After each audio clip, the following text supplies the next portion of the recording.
آپ لوگ اس سے باخبر ہوں گے کہ اگلا جو آنے والا مہینہ ہے عید الحجہ کا مہینہ ہے، اس میں ہمارے حجاج حضرات حج کے لیے جاتے ہیں۔ تو انشاءاللہ ہمارے مدرسے قرطبہ کی طرف سے ایک جو حج کا پریکٹیکل پروگرام چلایا جا رہا ہے تاکہ لوگوں کو سمجھ میں آئے کہ کس طرح سے حج کیا جاتا ہے۔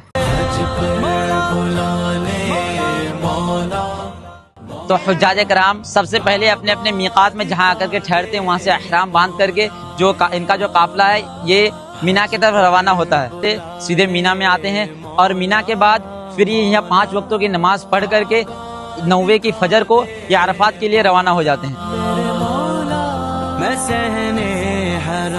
حجاج کرام 9 کی فجر کو عرفہ میں آتے ہیں۔ عرفہ میں یہ ظہر اور عصر کی نماز ایک ساتھ پڑھنے کے بعد جبل رحمت اور شجروں کو پکڑ کر کے دعا کرنے، اللہ رب العزت سے دعا کرنے کے بعد اب ان کا قافلہ جو ہے غروب آفتاب کے بعد پھر مزدلفہ کی طرف روانہ ہو جاتا ہے۔ مزدلفہ غروب آفتاب کے بعد مزدلفہ میں آ کر سب سے پہلے یہ مغرب اور عشاء کی نماز کو ایک ساتھ ملا کر کے پڑھتے ہیں۔ اس کے بعد پھر رات میں اللہ رب العزت کی عبادت کر کے فجر نماز بعد پھر یہ مینا کی طرف لوٹ جاتے ہیں۔ ہمیں جا کر سب سے پہلے یہ جمرۃ العقبہ کرتے ہیں، یعنی بڑے شیطان کو سب سے پہلے 7 پتھر مارتے ہیں۔ اس کے بعد پھر یہ اپنی اپنی قربانی پیش کرتے ہیں۔ جب ان کا دل مطمئن